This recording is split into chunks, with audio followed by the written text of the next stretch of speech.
এই মানুষটি, যিনি একদিন নোবেল জিতে বিশ্বকে দারিদ্র্যের বিরুদ্ধে পথ দেখিয়েছিলেন, আজ বাংলাদেশের প্রধান উপদেষ্টা হিসেবে একটি নতুন দাবার চাল দিয়েছেন। আর দিল্লির প্রাসাদে নরেন্দ্র মোদীর কপালে ভাঁজ। তার পালিত গদি মিডিয়া একদিন ইউনূসকে নিয়ে চিৎকার চেঁচামেচি করেছিল, কিন্তু আজ মোদী নিজেই নাক ঝাড়তে ঝাড়তে ইউনূসের দরজায় এসে দাঁড়িয়েছেন। নোবেলজয়ী এই প্রফেসরের কূটনীতির সামনে মোদী যেন হয়েছেন অসহায়। যেই বাংলাদেশকে একদিন তাচ্ছিল্য করা হয়েছিল, সেই বাংলাদেশে এখন মোদীকে পা রাখতে হবে এবং ইউনূসের সামনে বসে তার কথা শুনতে হবে, কারণ বিমস্টেকের নতুন চেয়ারম্যান এখন ইউনূস। এটি কি শুধু একটি কূটনৈতিক নাটক, নাকি দক্ষিণ এশিয়ার রাজনীতির মঞ্চে একটি নতুন খেলোয়াড়ের আগমন? দিন যত এগোচ্ছে, ডক্টর ইউনূসের প্রভাব বিশ্বজুড়ে ছড়িয়ে পড়ছে। সম্প্রতি মোদির সঙ্গে তার বৈঠক এই কথার জ্বলন্ত প্রমাণ। শুরুতে এই সাক্ষাৎ নিয়ে দ্বিধা ছিল। মোদির ঘনিষ্ঠ মিডিয়া ইউনূসের নামে গলা ফাটিয়েছিল। একজন অর্থনীতিবিদ এই দেশ চালাতে পারে, হাসিনার পর বাংলাদেশ ভেঙে পড়বে, এমন সব শিরোনামে পত্রিকা ভরে গিয়েছিল। কিন্তু সেই মোদিকেই শেষমেশ ইউনূসের পাশে বসতে হলো। এই বৈঠক ছিল বাংলাদেশের নতুন শক্তির একটি স্পষ্ট ইঙ্গিত।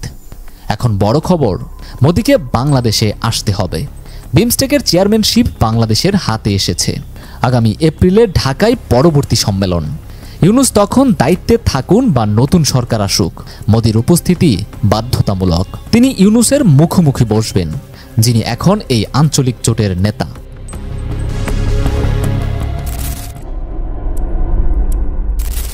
ইউনূস যখন দায়িত্ব নিলেন, মোদির গদি মিডিয়া তাকে নিয়ে তাচ্ছিল্যে মেতে উঠেছিল। নতুন বাংলাদেশ কতদিন টিকবে? ইউনূস কি শুধু কাগজে কলমে প্রফেসর? এমন সব কটাক্ষ ছড়িয়ে পড়েছিল। মোদির ঘনিষ্ঠ মহলও ভেবেছিল হাসিনার পর বাংলাদেশ দুর্বল হয়ে পড়বে, কিন্তু ইউনূসের কূটনীতি সব হিসেব উল্টে দিয়েছে। মোদি ইউনূস বৈঠকের পর ভারতের প্রধানমন্ত্রী বুঝেছেন এই বাংলাদেশ আর ভারতের ছায়ায় থাকবে না। মোদি বলেছেন, ভারত বাংলাদেশের জনগণের সঙ্গে কাজ করতে চায়।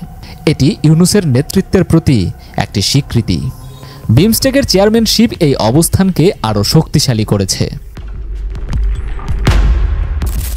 আগামী এপ্রিলে বিমস্টেক সম্মেলনের জন্য মোদিকে ঢাকায় আসতে হবে। এটি তার জন্য একটি অপরিহার্য সফর। হাসিনার আমলে তিনি বাংলাদেশে এসেছিলেন একজন প্রভাবশালী মিত্র হিসেবে, কিন্তু এখন পরিস্থিতি বদলে গেছে। ইউনূসের নেতৃত্বে বাংলাদেশ একটি স্বতন্ত্র পথে। মোদিকে ইউনূসের মুখোমুখি বসতে হবে, তার পরিকল্পনা শুনতে হবে। যেই দেশকে একদিন তুচ্ছ করা হয়েছিল, সেই দেশ এখন মোদির জন্য একটি পরীক্ষা। ইউনূসের হাতে বাংলাদেশ নতুন দিশা পেয়েছে। রোহিঙ্গা সংকটে অগ্রগতি, প্রতিবেশী দেশগুলোর সঙ্গে সম্পর্কের ভারসাম্য এবং বিমস্টেকের নেতৃত্ব, এই সবই তার দক্ষতার প্রমাণ। তিনি শুধু অর্থনীতিবিদ নন, একজন দূরদর্শী নেতা। তার পরিকল্পনা বাণিজ্য, দারিদ্র্য দূরীকরণ এবং উন্নয়নের উপর জোর দিয়েছে। মোদির মিডিয়া যে ইউনূসকে নিয়ে হাসাহাসি করেছিল, তারা এখন নিশ্চুপ। ইতিহাসের পাতায় কি লেখা হবে তা সময় বলে দেবে, কিন্তু একটা কথা স্পষ্ট, নোবেলজয়ী ইউনূসের কূটনীতির সামনে মোদির চিৎকার করা নীরবতায় ডুবে গেছে।